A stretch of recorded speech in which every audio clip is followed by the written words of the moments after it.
بسم اللہ الرحمن الرحیم۔ آج ہم وضو کے فرائض کے متعلق بات کریں گے۔ وضو میں 4 فرائض ہیں۔ فرائض کا مطلب یہ ہوتا ہے کہ اگر ان میں سے کوئی چیز بھی چھوٹ جائے، کوئی چیز ان میں سے ایک فرض بھی رہ جائے تو وضو مکمل نہیں ہوتا۔ وضو میں جو سب سے پہلا فرض ہے وہ ہے ایک بار پورے چہرے کا دھونا۔ چہرے کے دھونے کی تفسیر یہ ہے کہ پیشانی سے لے کر یہ تھوڑی کے نیچے تک یہ چہرہ پورا دھویا جائے۔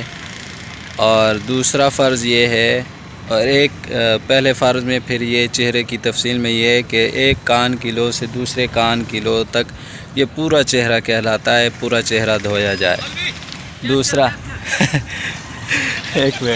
دوسرا فرض یہ ہے کہ وضو میں کونیوں سمیت ہاتھ دھوئے جائیں دونوں۔